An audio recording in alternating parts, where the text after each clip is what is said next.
సరే నేను తీసుకొస్తాను. మావయ్య గారు ఎప్పుడు వచ్చారు? ఏంటి మావయ్య గారు మాట్లాడడం లేదు? నువ్వు మగవాళ్ళ కోసం మంగళగౌరి వ్రతం చేస్తుంటే ఆయన మన కోసం మౌన వ్రతం చేస్తున్నారమ్మా. అవును కదండి. ఏదో మాట్లాడినట్టు వినిపించింది. అది రేడియోలో రైతు మిత్ర ప్రోగ్రామ్ వస్తాను కదా వింటున్నా. రండి మావయ్య గారు భోంచేద్దరు గాని. మీరు నాన్ వెజ్ తినకూడదని నేనే స్వయంగా వెజిటేరియన్ లో వెరైటీస్ చేశాను. అయ్యో ఏమైంది? ఆయన ఉపవాసం చేస్తున్నప్పుడు పచ్చి మంచినీళ్ళు కూడా ముట్టుకోరమ్మా. అయ్యో పాపం. జాగ్రత్త అండి. వెళ్ళి పడుకోండి. అయ్యో జాగ్రత్త. ఏంటి మావయ్య గారు తోలుతున్నారు? నీరసమమ్మా నీరసం. ఉపవాసం కదా కళ్ళు తిరుగుతున్నాయి. వెళ్ళండి వెళ్ళి పడుకోండి. నువ్వు కూడా పడుకోమ్మా. సిద్ధు రావడానికి లేట్ అవుతుందేమో. గుడ్ నైట్ చెప్తున్నారు. Good night.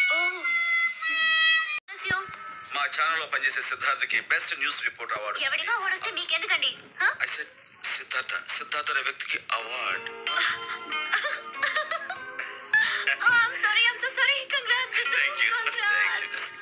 ఇంత మంచి న్యూస్ ముందు నాకు చెప్తారండి. మావయ్య గారికి చెప్పాలి. పదండి పదండి వెళ్ళండి. నానా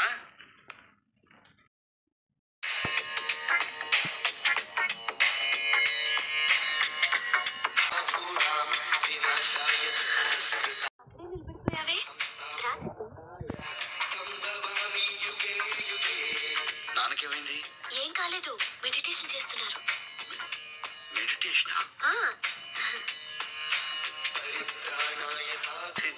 మందు మీద ధ్యాసపోవాలంటే ధ్యానం చేయమన్నారట.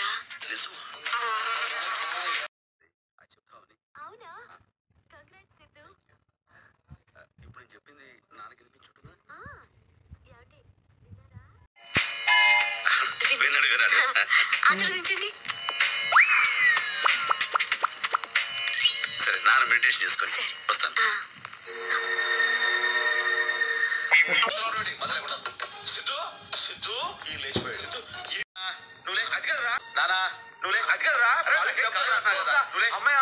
నీకు ఏదైనా జరిగితే నేను తట్టుకోలేనురా.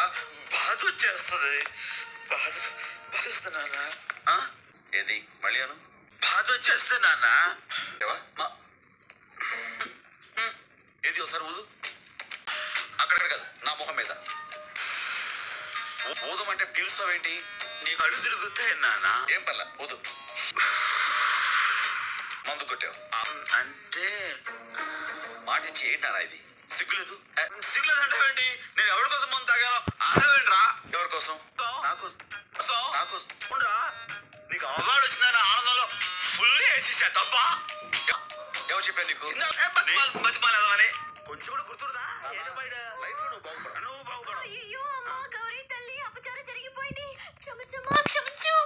అమ్మా గౌరమ్మ నా మీద గౌరవం ఇచ్చి అమ్మాయిని క్షమించేసే అమ్మా. అడిగాను రా అమ్మ క్షమించా.